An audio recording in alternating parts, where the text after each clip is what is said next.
Good morning. जैसा कि हमने अपने इंट्रो वीडियो में बोला था कि क्लास 8th से क्लास 12th तक एक हम कोर्स लेके आएंगे जिसका उद्देश्य होगा आपके आने वाली बोर्ड परीक्षाओं को अच्छी तरह से प्रिपेयर करना। क्लास 10th का हम लेक्चर लेके उपस्थित हुए हैं फिजिक्स का, और उसका पहला चैप्टर लाइट। तो लाइट को हम पढ़ने जा रहे हैं, अच्छे से पढ़ेंगे। जो भी बोर्ड पैटर्न पे आपके ज़रूरी है वो पढ़ेंगे, जो भी एनसीईआरटी में उपस्थित क्वेश्चन हैं वो करेंगे, और प्रीवियस ईयर जो भी क्वेश्चन इस चैप्टर से पूछा गया होगा वो करेंगे। इतना आपके लिए सफिशिएंट भी होगा। अगर आप कंटिन्यू हमारे लेक्चर के साथ बने रहते हैं तो इस चैप्टर को समझने में बहुत मदद मिलेगी और बहुत ज़्यादा चीज़ें आपको याद भी नहीं करनी पड़ेंगी।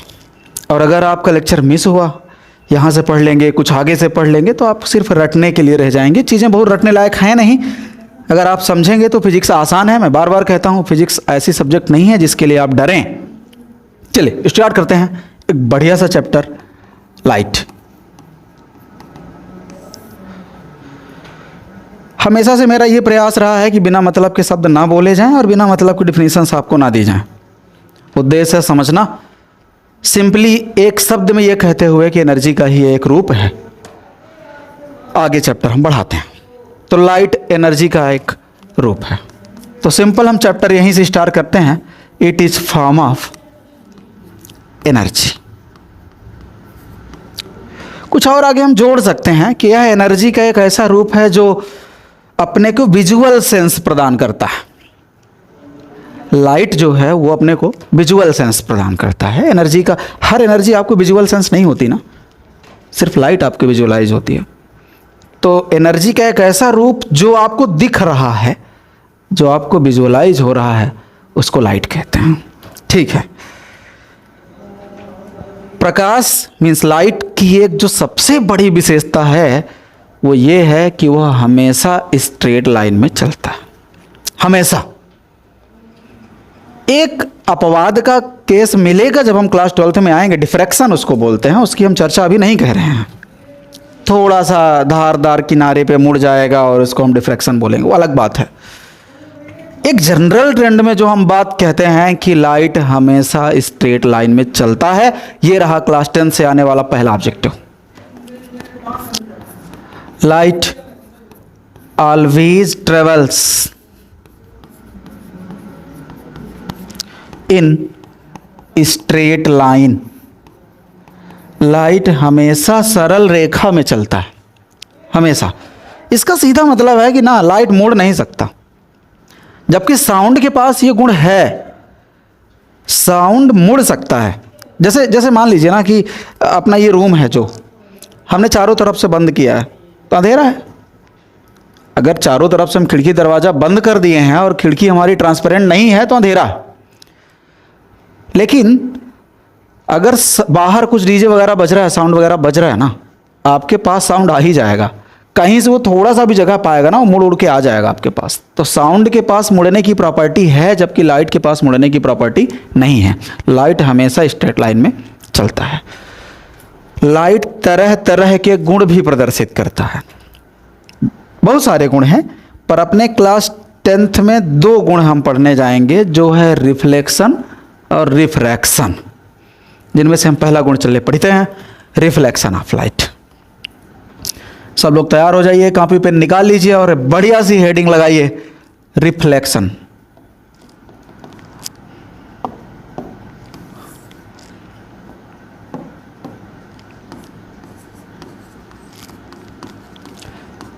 Reflection of light. Reflection of light Hindi में बोले तो प्रकाश का परावर्तन।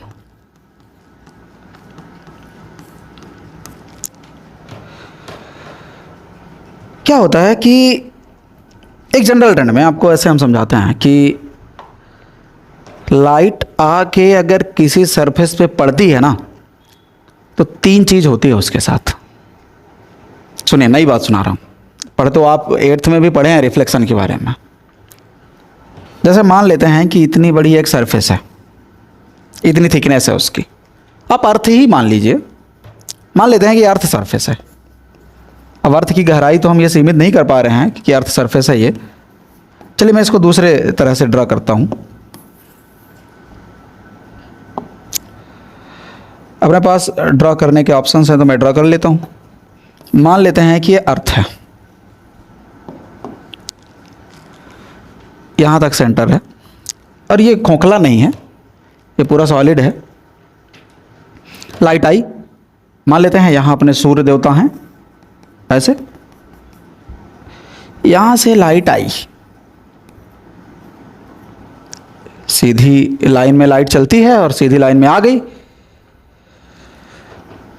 अब ये जो सरफेस है, इस सरफेस पे तीन चीजें एक साथ होती हैं। क्या होता है? कुछ लाइट का कुछ हिस्सा वापस लौट जाता है, कुछ हिस्सा इस सरफेस के अंदर चला जाता है और कुछ हिस्सा ये सरफेस एब्जॉर्ब कर लेता है। ध्यान सुने, जब प्रकाश आके किसी सरफेस पे टकराता है तो तीन चीज एक साथ होते हैं। कुछ हिस्सा लौट जाता है, कुछ हिस्सा पार कर जाता है और कुछ हिस्सा एब्जॉर्ब हो जाता है। जो हिस्सा पार कर जाता है और पार करने के बाद जो प्रॉपर्टी होती है उसको ट्रांसमिशन कहते हैं, पर आपके सिलेबस में इसको हम नया नाम दे के आएंगे, रिफ्रैक्शन। जो लौट जाता है उसको हम रिफ्लेक्शन कहते हैं और जो एब्जॉर्ब हो जाता है उसको एब्जॉर्प्शन कहते हैं। आप एक प्रैक्टिकल देखिए, बढ़िया गर्मी का महीना है, कड़ी धूप है, लाइट आई, सरफेस पे टकराई, आपको दिख नहीं रहा है कि वो टकरा के लौटी है या ट्रांसमिट हो गई है या एब्जॉर्ब हो गई है। तीन चीज़ हो रही है, ट्रांसमिट हो रही है जिसको हम रिफ्रैक्शन के नाम से आगे जानेंगे कुछ स्पेशल कंडीशन के साथ।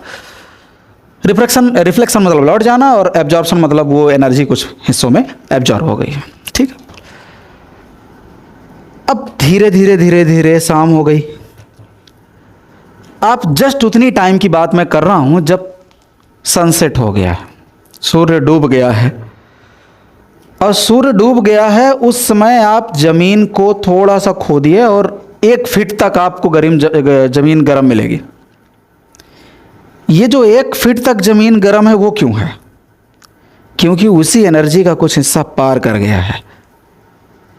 एक सीमा है कितना दूर तक वो पार करके जाएगा, तो 1-2 फीट तक, मैं एक एग्जांपल दे रहा हूं कि 1 फीट एकदम आप याद ना कर लेना, ये 1 फीट तक गर्म रहती है, कुछ दूर तक। मेरा कहने का मतलब आप अर्थ सरफेस से कुछ अंदर तक अगर आप खुदाई कर रहे हैं तो आपको वो सरफेस, आप मिट्टी जो गर्म मिलेगी। उसका क्या मतलब हुआ कि लाइट पार कर गई है उस सरफेस को। और ऊपरी सरफेस जो गर्म है उसका क्या मतलब हुआ कि उस सरफेस ने एब्जॉर्ब भी कर लिया है। और शाम होने के बाद जब सूर्य नहीं है उसके बाद भी आपका एटमॉस्फेयर गर्म है। वो क्यों है? वो इसलिए है क्योंकि कुछ हिस्सा लौट के गया भी है जो वो वायुमंडल को पार नहीं कर पाया है और उसी हिस्से के कारण वो वायुमंडल गर्म पड़ा है। इसको रिफ्लेक्शन कहते हैं। कुल मिला के एक छोटी बात में हम कहें कि प्रकाश का आना, किसी सरफेस पे टकराना और जिस मीडियम से आया था उसी मीडियम में वापस लौट जाना, इसको रिफ्लेक्शन कहते हैं। एक बार फिर से, प्रकाश का आना, टकराना और वापस लौट जाना, कहाँ? जिस मीडियम से आया था उसी मीडियम में। सेम मीडियम में वापस लौट रहा है तो रिफ्लेक्शन, और आगे हम बढ़ेंगे अगर मीडियम चेंज हो गया है उसको कहते हैं रिफ्लेक्शन। तो 2 अलग अलग टर्म मिलेंगे जिसमें हम पहला रिफ्लेक्शन ऑफ लाइट की हेडिंग ले ही लिए थे। हम डिफाइन करते हैं यहाँ पे bouncing back of light.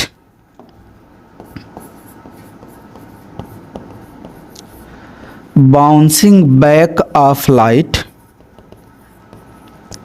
In same medium after incident on any surface is called reflection. ठीक है, चैप्टर की शुरुआत हुई है, बढ़िया चैप्टर शुरू हुआ है एक बढ़िया टॉपिक के साथ। प्रकाश का आना, सरफेस पे टकराना और वापस लौट जाना, वो रिफ्लेक्शन है। अच्छा, मैं यहाँ दो तीन चीज़ और डिस्कस करता हूँ।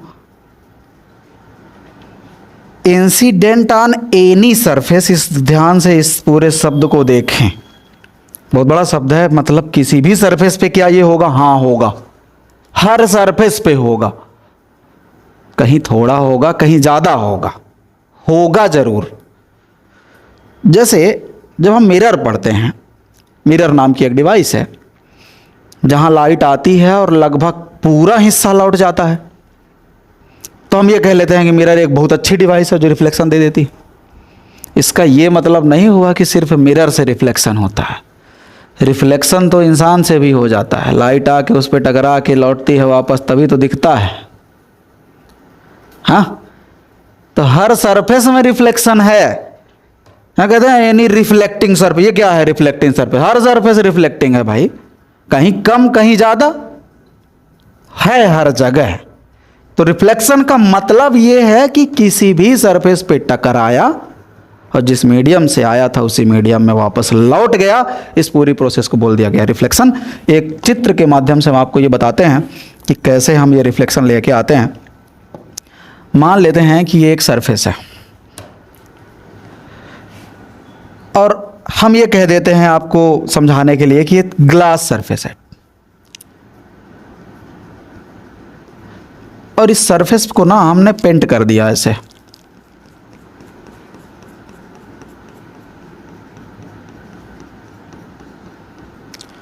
ये पेंट कर दिया। पेंट करने का क्या मतलब हुआ कि उस पार जाने की जो संभावनाएं थी वो हम कम कर रहे हैं। ऐसा नहीं कि हम 100% ब्लॉक कर सकते हैं, नहीं, 100% तो ब्लॉक का संभव है ही नहीं आइडियल कुछ। हम उसको कुछ हद तक या बोले काफ़ी हद तक घटा लिए हैं ये संभावना कि अब लाइट आके उस पार जाएगी। ठीक है, अब एक लाइट आई, यहां टकराई और वापस लौट गई। कहां? जहां से आई थी उसी मीडियम में लौट गई।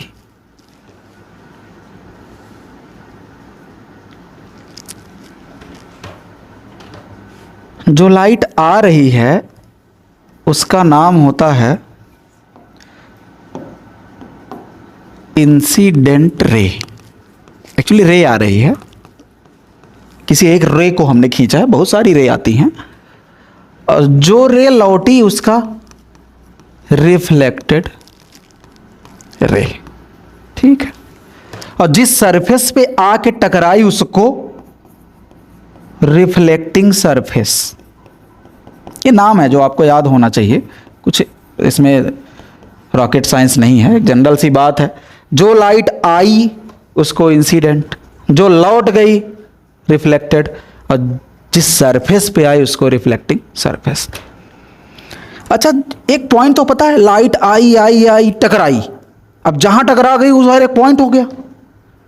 हम ये पॉइंट चिन्हित कर लिए कि यहां पे आके लाइट टकराई थी, और इस पॉइंट पे एक हमने परपेंडिकुलर ड्रा कर दिया। इस पॉइंट पे एक परपेंडिकुलर हमने ड्रा कर दिया, और इस परपेंडिकुलर का नाम रखा गया नॉर्मल। इस जो परपेंडिकुलर हमने ड्रा कर दिया, कहां ड्रा कर दिया? उस पॉइंट पे जहां पे वो लाइट आके टकराई थी, तो इसका नाम क्या हमने रख लिया? नॉर्मल। ठीक है, नॉर्मल है। दो डिफिनेशन और, नॉर्मल और इंसिडेंट रे के बीच एक एंगल बनेगा जिसे हम कहेंगे angle of incidence.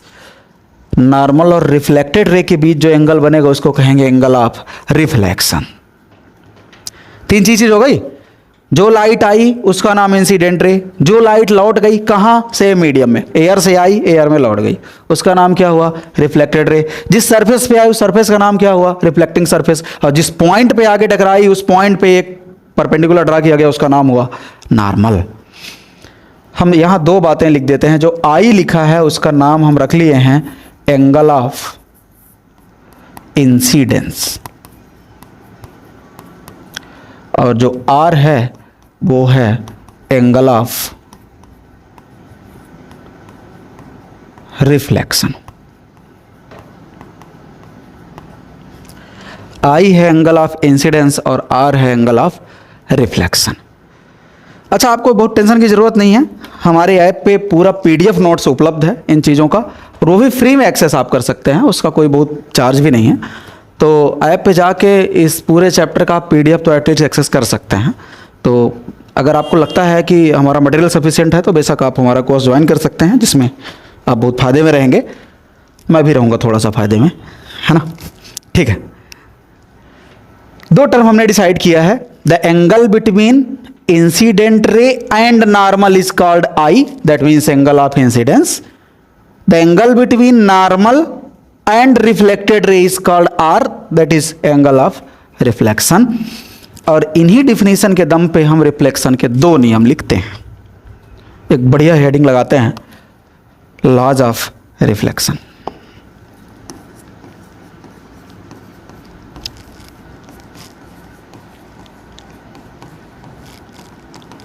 Laws of reflection.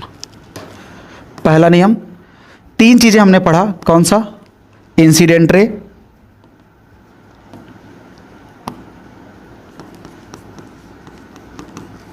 Incident ray, दूसरी चीज कौन सी?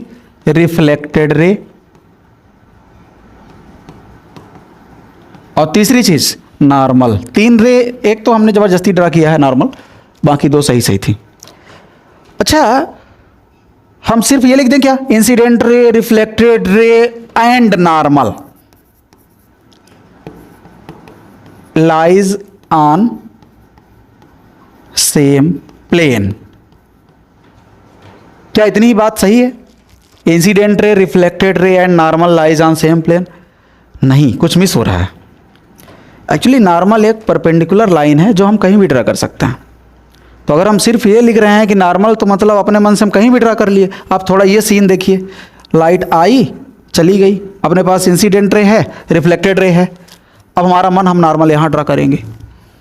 भाई परपेंडिकुलर लाइन है, हम तो कहीं ड्रा कर देंगे। तो अगर हम यहाँ लिख रहे हैं नॉर्मल, तो हम स्पेसिफाई उसको करें कि नॉर्मल कहाँ, तो कहाँ? At incident point. तो normal at incident point lies on same plane. जिस पॉइंट पे आके लाइट इंसिडेंट हुई है, उसी पॉइंट पे परपेंडिकुलर ड्रा करना है। वो वाला नॉर्मल एक प्लेन में होता है। सभी नॉर्मल का ठीका नहीं है कि एक प्लेन में होंगे। दूसरा, अच्छा इसका मतलब थोड़ा सा मैं एक्सप्लेन करूं कि सेम प्लेन का मतलब क्या हुआ।